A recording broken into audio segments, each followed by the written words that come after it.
all the games I used to play in my younger, wilder days. The game of clubs and tees. What is up? Welcome into a special Masters episode of the Turn Fantasy Golf Pod. We're really glad to be with you. Got a huge week ahead that we're very, very excited about. Ton of amazing guests coming on this week. Going to be doing a show every night, starting tonight through next Sunday night after the Masters. So we know there's a lot of PGA DFS content out there this week, but we hope you'll put aside a little time to join us every night as we work our way through and have some amazing guests. The first of which is my boy, Jish Swish, Josh Bennett, my guy, my buddy, my fellow Rotoballer. Really happy to have Josh on with us. Jish, how's it going, buddy? Talk to me a little bit. It's going pretty good, man. I got out on the golf course today. It snowed, so that was kind of fun. But man, it's going pretty good. We're finally getting into major season here, so it's getting exciting in pro golf too. Yeah, man, super excited about the Masters. Really glad to have you on with us. And what we're going to talk about with Josh tonight is just kind of a course overview. We're going to hit some different topics each night this week. We're dipping our toe in the water and easing in the night with talking about Augusta National a little bit. It's a golf course that most people are very, very familiar with, perhaps one of the most famous golf courses in the world. And the Masters is the only major that's played on the same course every year. So we've had plenty of time to get kind of acquainted with Augusta National. Everyone kind of knows the history behind it. The Augusta National Golf Club, founded by Bobby Jones and Clifford Roberts, the course design done by Bobby Jones and Alistair McKenzie. Maybe one of the most famous courses in the world, as I said, and maybe one of the most exciting golf courses in the world, which is what makes the Masters so great. Stretching out to over 7,500 yards this year, Josh, a par 72. We'll dive into some details, but just kind of give me your thoughts, your initial, kind of first look at the golf course this week, and what you think works on it, man. Some stats that maybe you're looking at, and just your overall feel for the course as a whole. Sure. Yeah. Like you said, Augusta's it's one of maybe the most famous course on the planet. Everybody knows it. Everybody watches it. So, I mean, I bet a lot of people can name all 18 of the courses by their actual names, not just hole 1, hole 2. They can, name the actual name of the holes. So, I mean, we don't have to dig into the specifics of every hole. That's obvious. But the funny thing is you can look at every hole all you want, but if you think of Augusta as a whole, just kind of what you need to be successful on, it actually is kind of simple in my mind.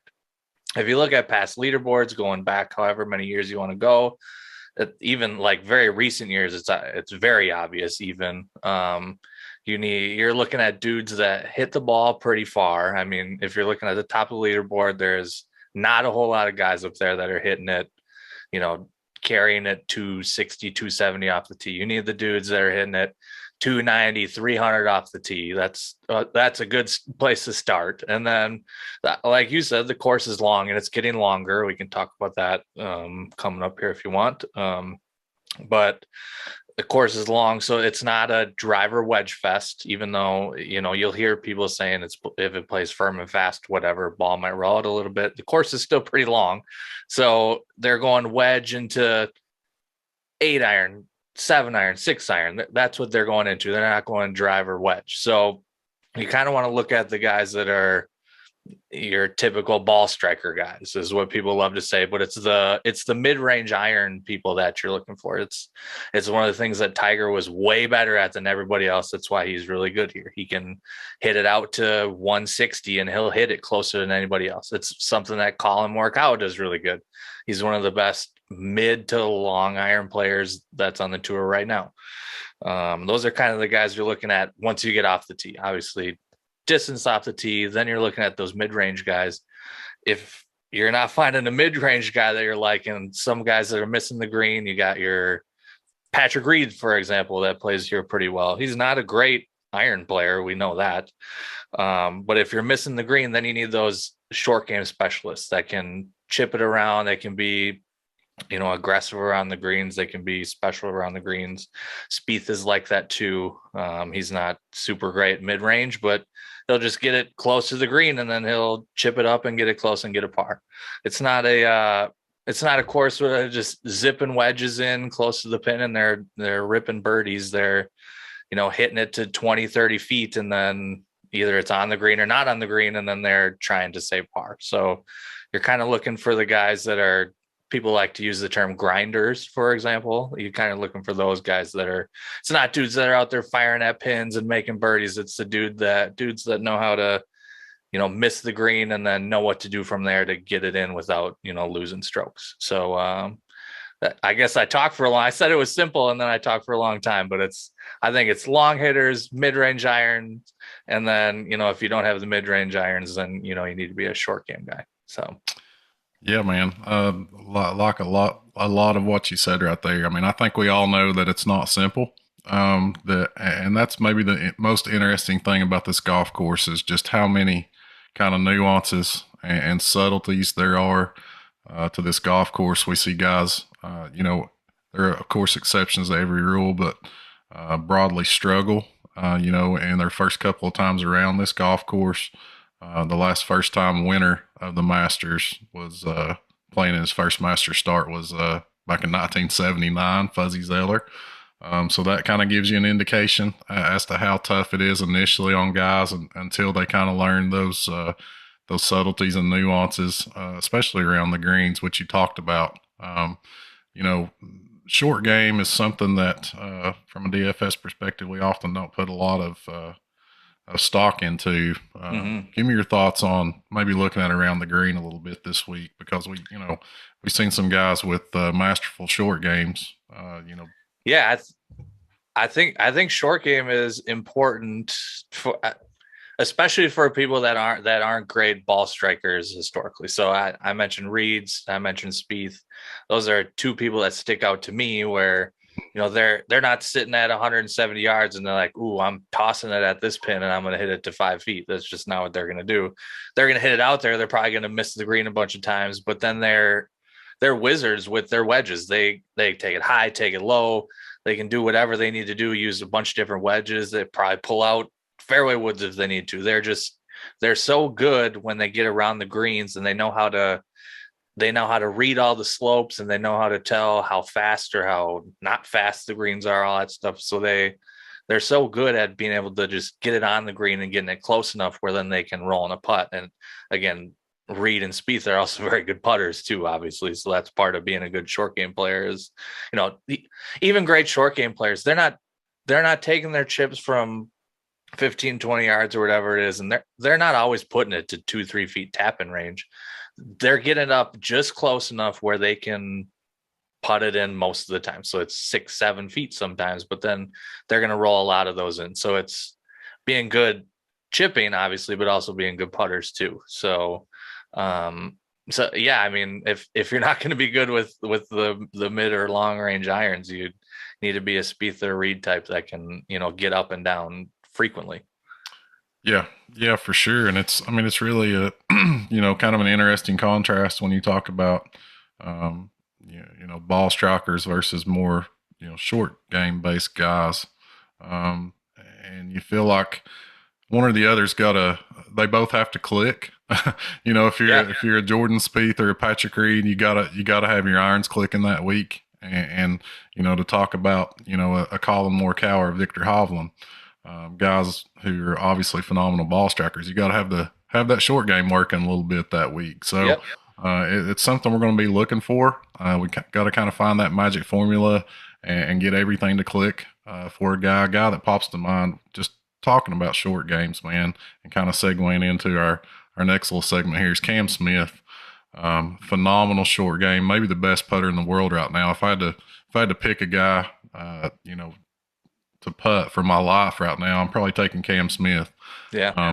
But another thing that he does really well, and something I want you to touch on, he dominates on par fives. I feel like that's an extremely important trait that we're looking for this week. I think it's kind of the cheat code of this golf course. So give me your thoughts, man, on on what these guys need to do on the par fives and kind of dig into that a little bit for me. Yeah, then Joe, honestly, I think it plays into kind of what I was just mentioning with the good players from long range with irons and the good short game guys. So you got the par fives that, you know, maybe they'll be able to get to, maybe they won't. They just lengthened 15. It's going to be harder to get to into now than it was in the past. Some people still might be able to, but all of them won't. So, you know, it's the shorter ones. If they are going to be able to get there, then you need like the long range irons, for example. Cam Smith, one of the better long range iron players statistically that I can see. So that's a good start for him. And then, you know, as you mentioned, great short game. So par fives, you're either long hitter getting into the green, or you're putting it in a position that's short of the green somewhere. I mean, they're not all of them are hitting off the tee and then laying up to 100 yards. They're trying to get it as close to the pin as possible. So they're hitting it 280 off the tee. If you want to, we'll just use 280 for example, hitting it 280 off the tee, and then they're just getting up there as far as they can, getting it to 30, 40 yards, maybe closer.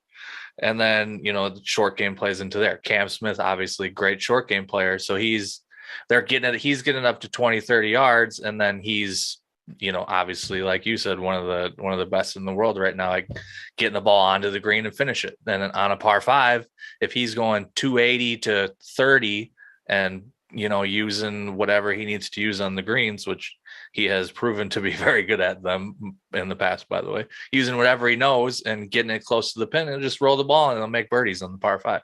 He's not the dude that's banging it, you know, super long off the tee and putting it on the green and two putting for a birdie. He's getting it around the green and chipping it somewhere close and then rolling the putts in. So I think that's why he's good at the par fives here. He's not a long dude. He's just, you know, knows how to, you know, take advantage of his short game and take advantage of the par fives that way. I think Spieth is really good that way too. He's not a guy that's hitting all the par fives in two. He's a guy that's getting the ball close to the green on the second shot, and then, you know, using his special wedge work to get it close enough so he can roll the ball in. So I think you're totally right. Taking advantage of the par fives is important. But you don't necessarily need to be a long hitter to do that. I think short game is actually pretty important on the par fives. Yeah, for sure. I totally agree. And of those two guys you mentioned, Spieth and Smith, it feels like you know, we don't think of those guys as super long, but they're long enough. And then, like you said, their short game makes up for any shortcomings they might have. Something I did want to talk about, man. Speaking of being long enough off the tee. What the real killer seems to be at this golf course are the par fours, man. And that's where the lack of distance, in my mind, comes into play. You know, you mentioned there are more than one way to skin a cat on the par fives, but with these par fours, man, it just puts these guys that are shorter off the tee. You know, Kevin Kisner, Kevin Na, Webb Simpson, who we've seen overcome it in recent years. But I believe 9 of these 10 par fours are over 440 yards. Yep. And we've got multiple par fours of almost 500 yards. So, you know, I feel like that's where that length off the tee really comes into play. These guys aren't going to score well on the par fours by any means. But you know, you kind of just have to survive these par fours, and some of these shorter guys just can't do that, man. So talk to me a little bit about these lengthy par fours at Augusta. Yeah, for sure. And it's if you think about it, it's basically just math playing golf. So I mean, the longer guys are going to have shorter irons into the par fours. So they're hitting 8 iron into the par fours instead of 5 and 6 irons that Kevin Kisner might hit. And it might not even seem like that big of a deal, but if you and I go out to the driving range, not that I hate comparing normal people to pro golfers, but if you and I go out to the driving range and we're pulling out an 8 iron and then we pull out a 5 iron, if you look at just our dispersion, just think about it yourself when you're hitting golf balls. When you have an 8 iron and you have a 5 iron, you're hitting it in a much closer circle than you are when you have a 5 iron. It's the same with the pros. And I say I don't like to compare ourselves to pros, but in that sense, we are we're all similar, and it's just how golf works with how the golf clubs work. So it's, when you have a shorter club, your dispersion into the greens or to the hole is smaller. So obviously if you're longer off the tee, you have less room for error, I will call it. So when you're shorter, you're just gonna spray it left and right more than you are when you're longer.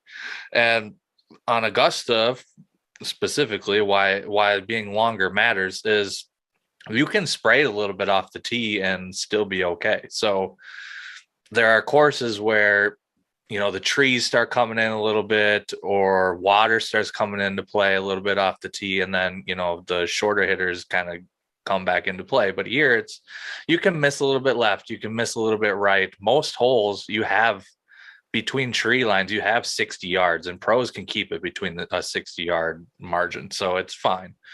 So they all can just hit it as far as they want, and then once you have the shorter clubs, you just automatically have an advantage. So that's the big deal with being long at Augusta, and they'll never be able to solve that unless they start, which I guess they kind of had started doing, but unless they start putting trees in the middle of the fairways, it's going to be hard to combat long hitters at Augusta just for that fact. Yeah, I totally agree, man. Let's talk about Augusta National has been pretty proactive on adding length, and this year I believe for the first time ever that this course is going to card out at over 7,500 yards. Couple hosts specifically, number 11 and I believe number 15. 15.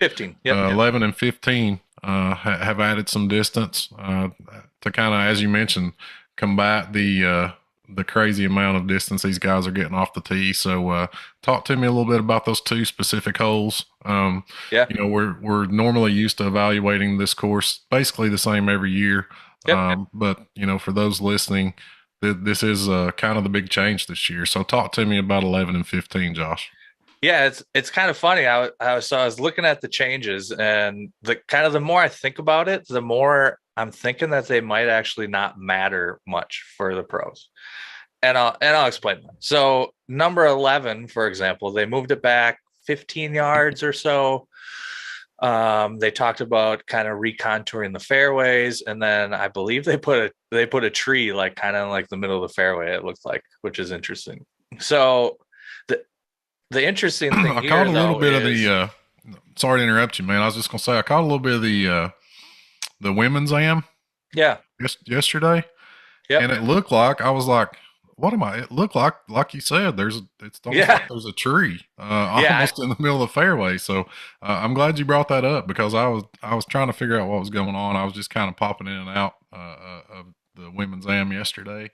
But I did notice that. So it's really interesting. I don't know if it's exactly in the dead center of the fairway, but so what I've read is they want to place emphasis on properly placed tee shots. So what they're trying to do is they're trying to reward golfers that can get the ball to the right side of the hole. And they recontoured the fairway a little bit, so it's a little flatter on the right side. And obviously, if you're going right, the hole goes right, so it's going to be shorter into the green. You miss a little left, it's going to be more bumpy over there, so they say. And then obviously, you have longer clubs in. The interesting thing there, though, is moving the tee box back, assuming that they didn't widen the fairway. From tree line to tree line, it's pretty much 60 yards left to right, from 240 yards off the tee to 320. So, and I'll tell you this, Joe, the pros, even we love to watch the pros and be like, oh, they just aim down the right side of the fairway and then that's where they hit it every time. But they don't do that. They take strategic placements on down the fairways, so that if they miss left, it's not going to be out of bounds. If they miss right, it's not going to be out of bounds. The pros play for 55, 60 yards of dispersion. It's not like they're hitting it in a 20-yard window like we see on TV a lot. So yeah, they're trying to avoid disaster, basically. Yeah. So why I say that I'm not sure the changes on 11 matter is they didn't bring the trees in from the outsides. So people are going to miss left and right the same anyways. It's just what they're doing is they're kind of changing the luck of the hole. So if you get lucky and your ball ends up right, or if you weirdly aim right and it goes right, then you kind of get lucky and end up in a flatter spot, get a great shot. If you get unlucky, then you're more unlucky left and you have a longer shot. So they're just changing the luck, really. They're not really changing the skill if you understand how dispersion and stuff works with pros off the tee. They didn't really change anything on 11. 15 though, I think they did. I think moving it back actually is going to change the strategy on the hole, and it might not even actually change. What's that? 15's interesting, man, because it seems it's provided a lot of drama over the years. Seems to always be a pivotal hole coming down that back nine on Sunday. So I'm really interested to hear your thoughts on 15. Yeah, so 15's interesting. So it's already questionable when you hit it off the tee. If you miss left, by the way, on 15, you just can't get to the green because there's trees on that side. But if you have a good tee shot on 15, you can, if you want, you can try and get it to the green. And obviously they do. We see eagles on 15 sometimes. So that happens. But moving it back 20 yards now, you're taking a whole bunch of people and now they're hitting off the tee and they got 20 yards less. Now they have to really consider whether it's worth taking a 3-wood and trying to hit it perfectly over the water onto the green. And if it's playing firm and fast, by the way, you have to hit a 3-wood really high on that green because it's not deep. So you have to land it short on the green. Otherwise it's going to be over the green. So they're going to really have to think about how to hit shots for a second shot if they're going to go for the green, being farther back with, they're going to have 3-woods or hybrids in now. It's not going to be easier as it was before where they're probably, we can probably go back and watch the tapes and we'll see people are hitting irons into the green. I don't think there's going to be a whole lot of that now adding 20 yards. So it's going to be interesting to see whether, people are going to take the risk and hit fairway woods over there, or if they're all just going to, just hit it down the hill and then try and score with wedges from right in front of the water. I'm guessing that we'll probably see a lot of that day 1, day 2, day 3. I don't think people will probably be taking the risk to take it over the water. But if you got people that are chasing 15, they're getting on 15 and they're chasing the leaders, they know that they're 1 or 2 or 3 back and they're hunting that eagle. We might see some pretty fantastic stuff with some fairway woods and some hybrids trying to carry that water. I think the change they did make on 15 is going to make some difference on Sunday. 11, I'm not so sure, but 15 is going to be interesting for sure. Cool, man. I'm really excited to hear that because that's such a fun hole.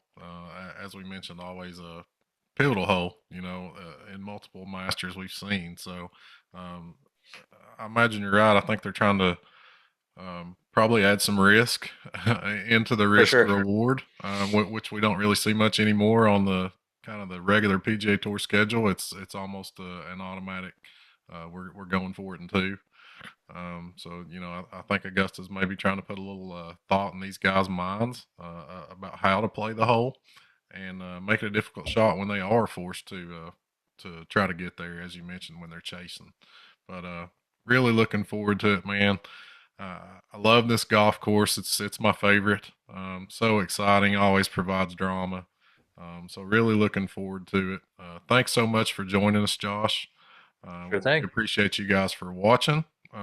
We'd like to thank Rotoballer.com, who Josh and I both do some work for. So you can head over to Rotoballer.com throughout the week.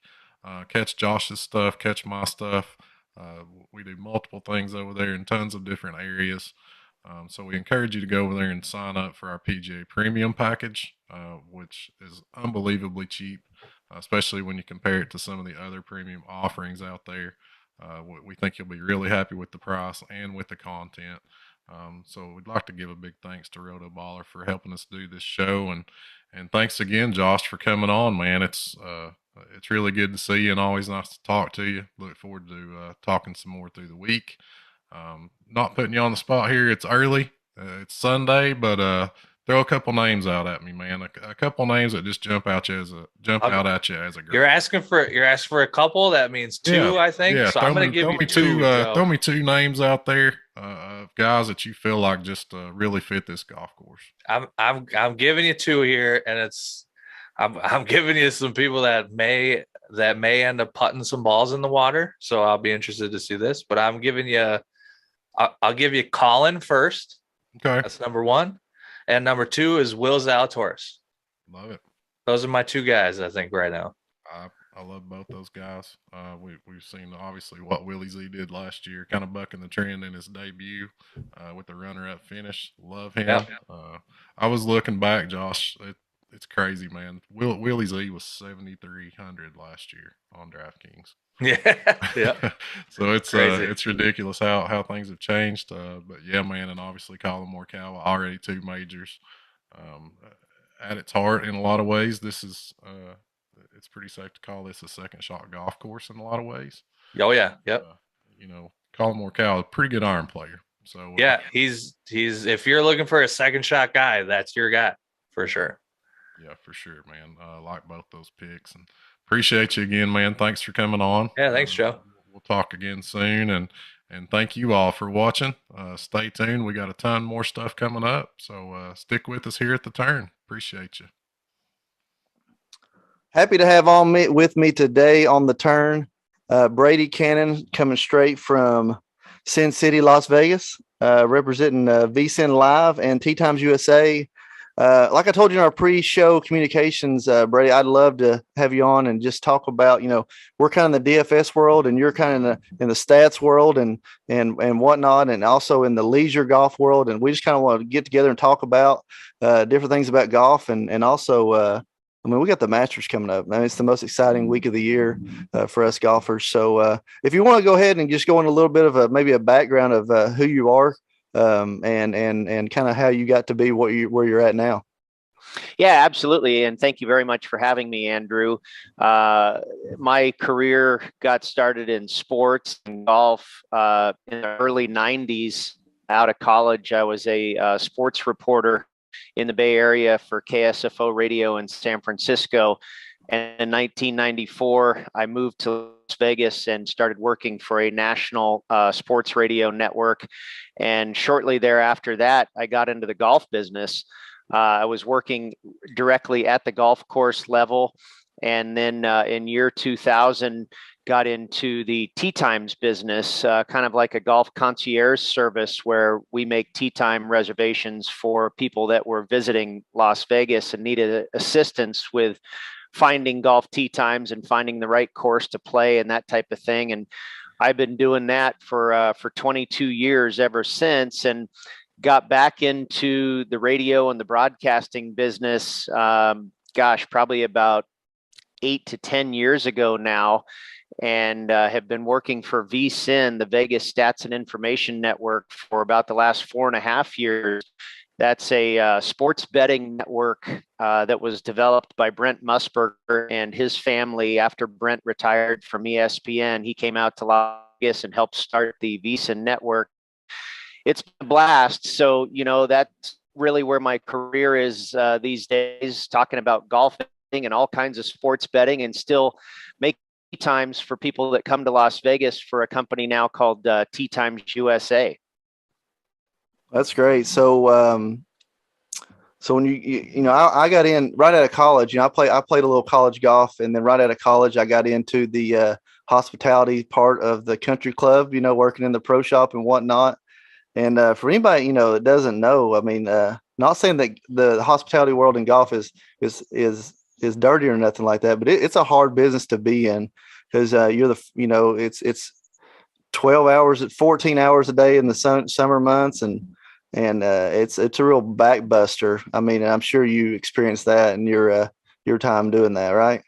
Yeah, when I was at the course level, I mean, I did everything. I was outside services, scrubbing clubs, and moving people back and forth from the parking lot to the first tee. And I then moved into the golf shop, and then I became tournament director and assistant general manager. I worked in the restaurant for a while, so I've got quite a bit of background as far as golf operations.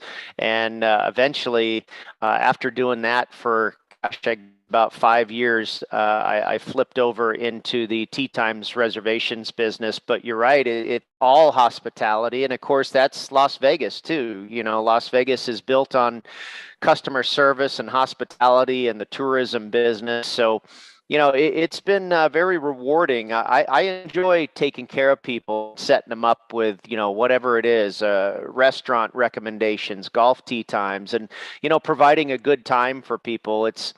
You mentioned it's tough, but it's better than digging ditches, providing a good time and entertainment for people. And, Las Vegas is really the capital of the world for that type of thing. Yeah, absolutely. I know you offer more than just Las Vegas. I was reading there, maybe Arizona, Florida, California, for golf, and maybe even more than that. But I've been out to Vegas a couple times, and I work with. I'm over on the East Coast, so I work with people that have never traveled out there, and I tell people all the time, if you even take the gambling out, it's still in my opinion, the best place in America to go on vacation, or at least see one time. And got lucky enough to go out there, and we played Cascada and Rio Seco last time we were out there.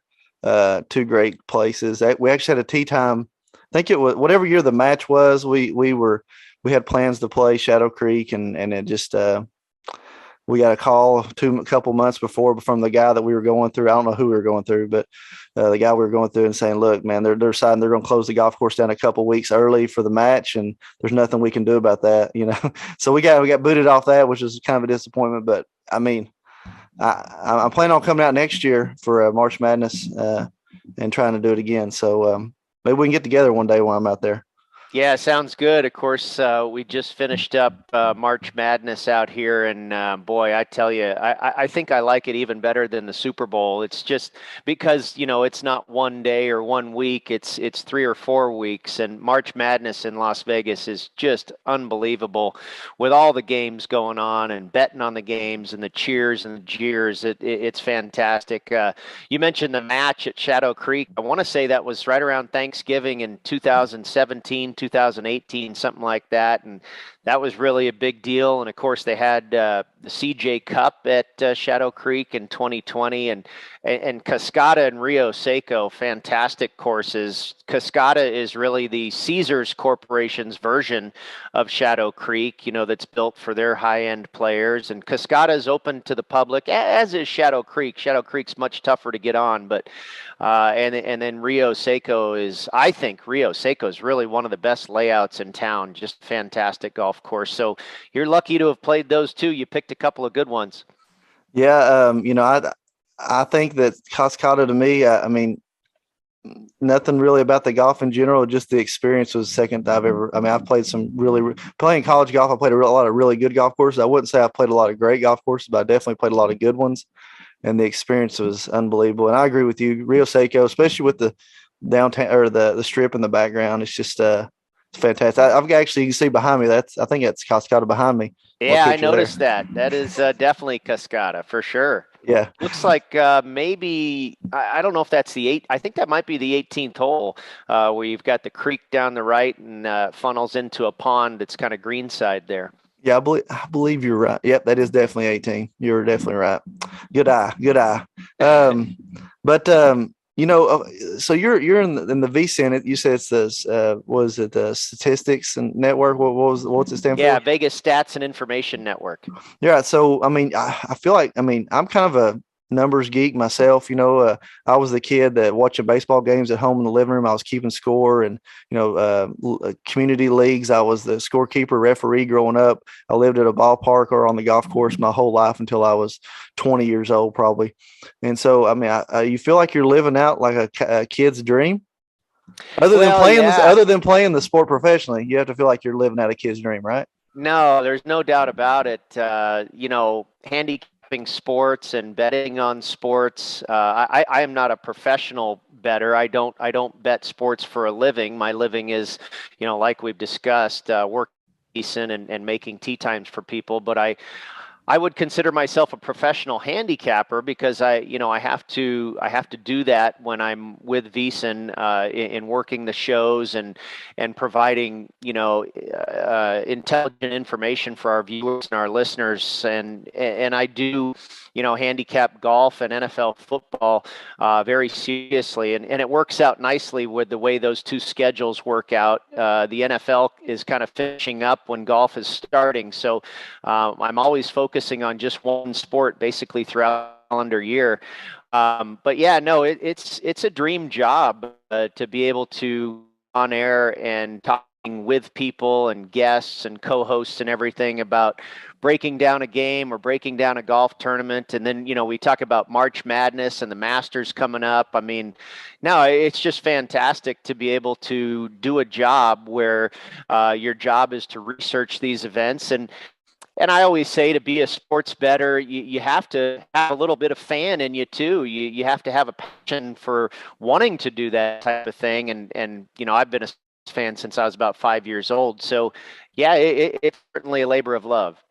Well, the Masters coming up, and I don't want you necessarily to go into huge details about what you do, but for me, playing the game at somewhat of a high level, and being a math nerd also, I kind of run numbers a little bit, put a little feel into it. Do you necessarily kind of come up with a number, or is that your kind of goal, or do you kind of like, I'm a red light, green light guy. I'll look, first thing I do is I go down a list and I'm gonna red light and green light everybody. So the red lights, they go ahead and go in the corner. The green lights, I pull them over here in this stack. And then, I'm kind of dissect numbers on those specific guys, who they're matched up against, things like that. Yeah, no, absolutely. I do a similar process there, and especially with the Masters. You're probably not going to dive in too deeply on why Sandy Lyle's going to win it this year or something like that. So certainly there's a lot of guys in the Masters field and any field week to week where, I'll go down the list and kind of cross some guys off. And then there's certainly some guys where I have a first impression or a gut reaction to them possibly having success that particular week. And, I go back a long time, probably late 90s, where I was playing in fantasy golf leagues where you had to pick a particular golfer to win a tournament for the entire calendar year. And you had to pick a particular golfer for all 40-some PGA Tour tournaments before the year started. It was not a week-to-week, more like the and done leagues that they have in modern day fantasy golf, but you had to pick the entire calendar year before they started, and you could not pick a golfer more than once. So you really had to figure out the horses for the courses, who played well at particular PGA Tour tracks. And I think that has really helped me in my golf betting and handicapping today, is knowing who might or should have success at a particular golf course. And so, like you said, there's a lot of guys that will catch my eye right away, and a lot of guys I'll cross off at first glance. And then, you dive into the stats on those guys that you do put the green light on, like you say. Then I'll dive into some of the numbers and see if what my initial reaction is also makes sense with the numbers. And then you start to look at what their prices are. Are you getting a fair price on them in the outright market to win the golf tournament or in the head-to-head matchup? So it sounds like our handicapping process at least is very similar in the beginning stages. Yeah, and I try to look, like, for instance, I'll use an example. The TPC, I was just browsing through, and somebody that was a big green light for me in the TPC was Terrell Hatton, right? And I noticed that he was at live action matched up against Willie Zalatoris, the future kid of the sport, right? Now, I was out there looking after 27 holes, man. Willie Zalatoris was gaining, 2.08 strokes gained putting for the tournament, and I'm sitting here thinking, like, that is not normal. And so obviously, law of averages tell us that's going to go closer back to zero, and they were roughly tied for the tournament. I was like, this is a no-brainer right here. Terrell Hatton plus 134 for the tournament. They're tied up. No-brainer here. It's going to go the other way. sure enough, he ended up beating him by 4 or 5 shots for the tournament. I was like a pat on my back. It's like whenever, you make this call and like Moses splits the waters, you walk right through to the promised land. That was that feeling at the end of that. But of course, I've also had it go the other way as well.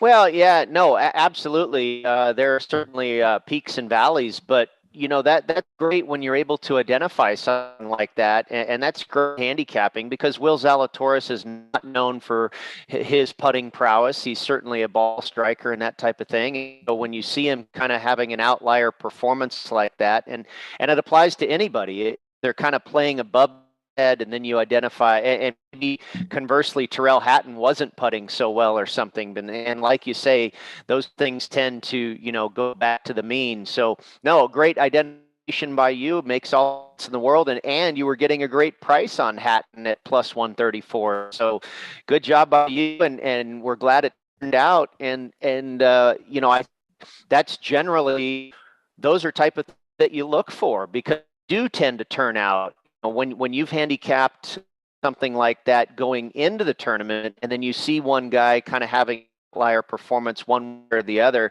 you can kind of pick and choose where you might see there's an edge, and certainly you picked a good one. Question I have, since you're kind of closer to you're closer to the situation than I am. I've noticed that the newer apps have seemed to not necessarily push the matchups as much. I don't know if you've noticed that at all or what, but there are very few matchups, if at any, and I'm talking about the newer states that have come online. And it might be totally different out there, but over here on the East Coast, the matchups are very few and far between. Is what is offered, and do you think that the websites or the apps are trying to protect themselves? The companies are trying to protect themselves because obviously that's maybe the best way to find an edge.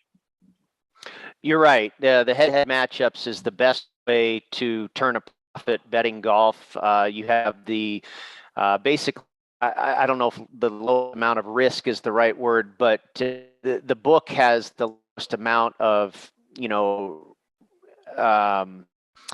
I'm trying to think of the right word here. The hold percentage is the lowest on head-to-head matchups. The largest hold percentage are markets like first round leader and outright winner. It's very, very difficult. That's a needle in a haystack type bet. But when you have player A matched up against player B, that's your best opportunity as a golf bettor to turn a profit. And it's unfortunate that the menu is limited, and maybe that is to protect themselves. But I also probably think it's maybe just being new to the game, if you will. Some of these newer, and golf betting is relatively new to all bookmakers.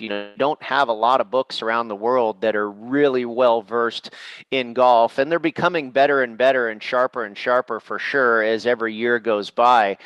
And I imagine those books that you're talking about and apps and whatnot will start to feature a greater menu.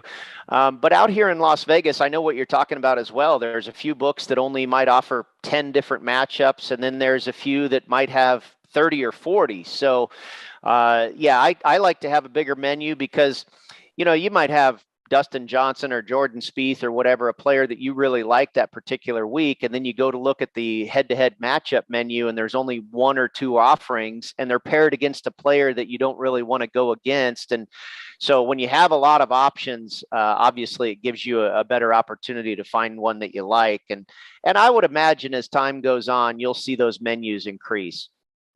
Yeah. Along with more and more prop bets to come, I'm sure. Sure, absolutely. I mean, golf betting, I've talked about this with a lot of folks at VSiN. I think golf betting is one sport that is just absolutely ripe for an explosion. There's so many different ways you can bet on golf. Yeah, it's definitely the greatest game. That's why everybody plays it. No matter what, no matter how good or bad you are, everybody plays it, right? So, right. With a little bit more information about VSiN, how could some of our fans and customers maybe benefit from what you guys do and offer?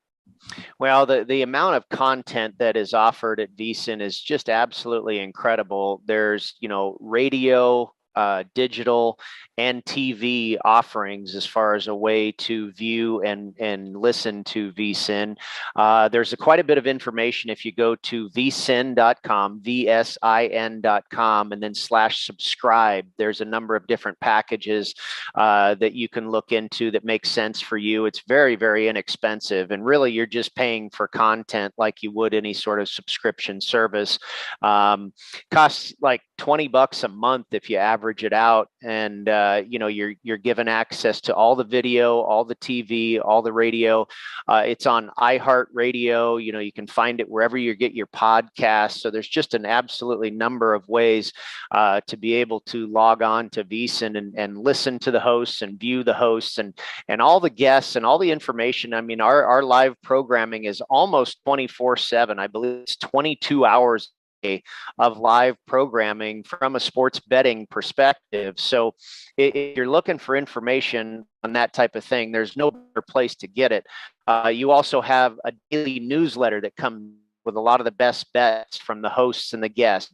We have a weekly newsletter called Point Spread Weekly that is a little bit more stats and article based. And there's just, 100 different ways that VSIN is spitting out content for everybody on a daily basis. And it's remarkable. I've turned friends onto it that have, they just bought, we had like a $19 package. You could get everything that we did, Madness for $19 all the way through the NCAA tournament.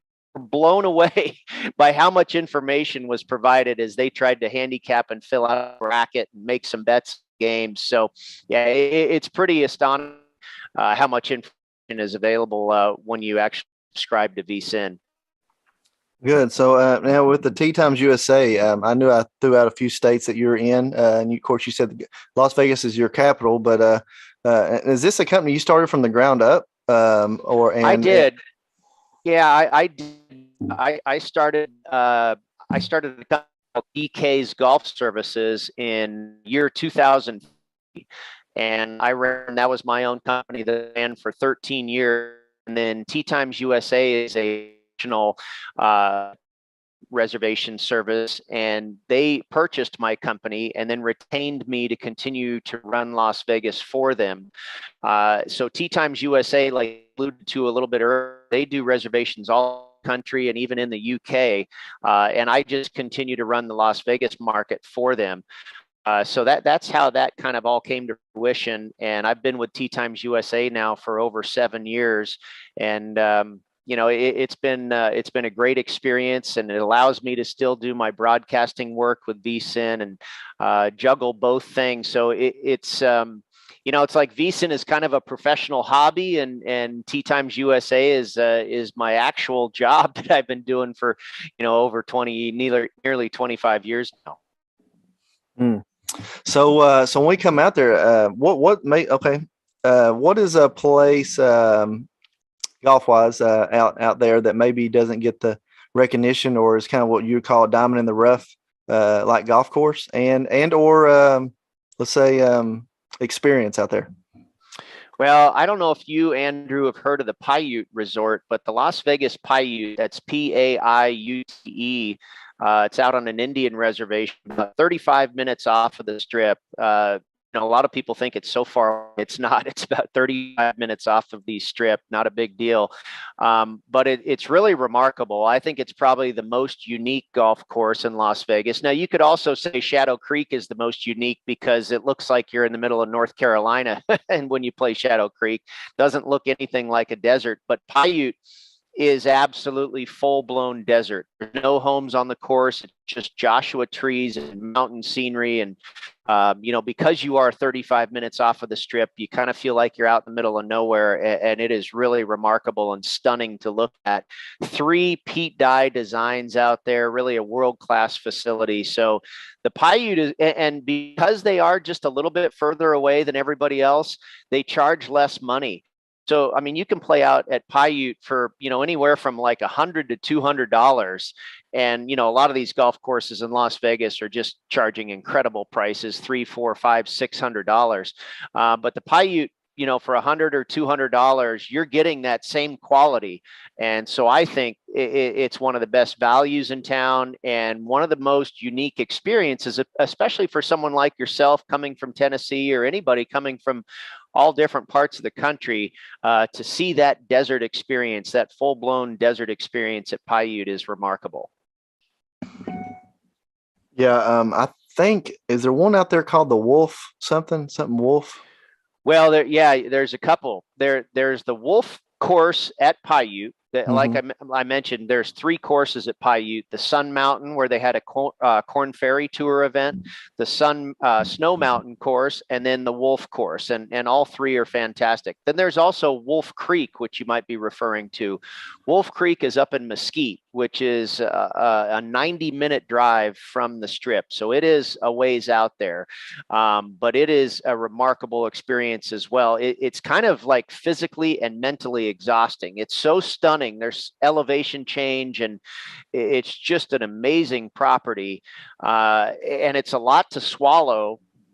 Both physically playing the golf course, it's difficult, it takes a long time, it's arduous, and then mentally you're just kind of taking in this scenery as well. I always like to call it golf on steroids. It is something. It's certainly worth seeing once. You may not want to go back again, but just for the visual experience, it's worth making the trip up there at least once. Well, yeah, I think I played, I want to say we played, first time I ever came out there was 05. 05, is that right? No, might have been 07. Anyway, yeah, it was 07 because my wife had just turned 21. We went out there and I played the Wolf at the Paiute, and that was the Cinco de Mayo weekend, Oscar De La Hoya retirement fight weekend. City was in a buzz. City was, and the Kentucky Derby going on too. Yep, and it was a wild weekend, fun. Played that golf course, like you said, beautiful, 85-degree day, perfect in May. I grew up, like I said, I played junior golf, tournament golf, and I'm 38 years old. A lot of people my age that grew up in that junior golf atmosphere, unfortunately, don't play anymore because they either tried to turn pro or they got burnt out, because that's whenever the playing one sport kind of thing was birthed into to the youth sports, unfortunately. And so, and I kind of ran into that a little bit, coming out of college. But, since I've gotten older and, I've got kids now and I don't get to play any golf at all, I seem to really just turn into a fanboy of the sport and really golf courses. We try to make a place, to go somewhere every year with me and my dad and my brother. We've done, like I said, the 2 out in Vegas. We've done Torrey Pines. We're going up to French Lick this summer and playing. I mean, golf's just the greatest sport. It's spiritual. It can be spiritual while you're out there, with a beautiful peacefulness and everything. And I hate to get a little gushy here talking about fantasy sports and stats, but it's the truth. Yeah, Brady, I appreciate you coming on, talking about everything you do. And if for some reason down the road we can do it again, we'll do it again. But before you go, there is one thing that we do at the end of every episode on the Turn Fantasy Golf Podcast. And that is we have this thing called the dart and the heart. Okay, so we want to talk about where your heart is and what your dart play of the week. First of all, the dart play, that's going to be your long shot. You're picking a dart at, throwing it across the room and landing on a name. I know we don't have the numbers in front of us. That don't really matter, but we're looking for a long shot, Brady. Who do you like as a long shot, dark horse? Yeah, I've made a few bets for the Masters, and probably my longest shot was Jason Day. I bet him at 125 to 1, and he, was not even in the Masters field at the time. So that was certainly a gamble that he was going to get into the top 50 in the world or win a tournament or what have you. So I took a stab with Jason Day, and the price was right at 125 to 1. If he did get into the field, you'd love to have that ticket in your hand. I also played Mark Leishman at 125 to 1, who's had great success at Augusta in the past. As far as a shorter shot, I took Cameron Smith at 40-1. Now, Cam Smith entering Masters Week is, in the neighborhood of 18-1 to win the thing. But I bet him on the Friday night when he was the 36-hole leader at Kapalua. I was able to grab him at 40-1. And so I really like the number I've got on him. And as we get a little closer to them teeing off on Thursday, I'm at a bet on Dustin Johnson, and I might add one on Brooke Koepka as well. But I would say Cameron Smith, DJ, and Koepka are more of my darts, and Leishman and Jason Day are more of my heart. I did also make a long shot bet on Shane Lowry. I played him at 100-1. So hopefully a couple of these or one of them anyway will turn out.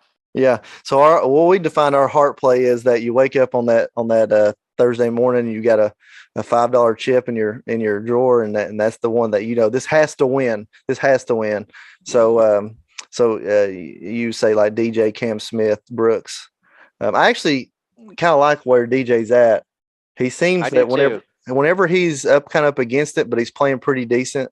He's not playing great, but he's playing pretty decent. And obviously, he shot 60-0 in the final round of the TPC, but when he's kind of up against it, and I don't know if you just saw the other day that he's moved out of the top 10 in the world for the first time in a decade or something.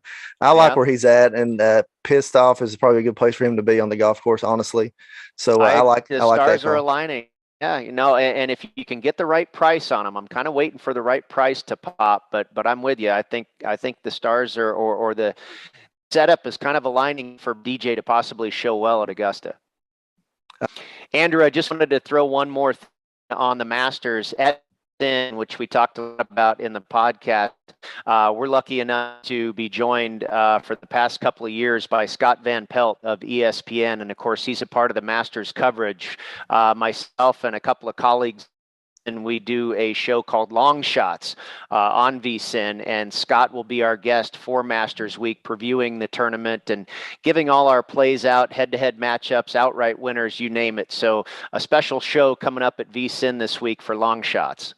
Is he going to be an all week, or just maybe just a one episode, or how's that going to work? Yeah, he'll just be our guest on Long Shots for one segment. He'll be with us for about 10 or 12 minutes, giving all his thoughts on this year's tournament at Augusta National. So it's a special privilege to have Scott on, and he's got great insights. He knows all the players, so he's really good to talk to when you preview this particular tournament.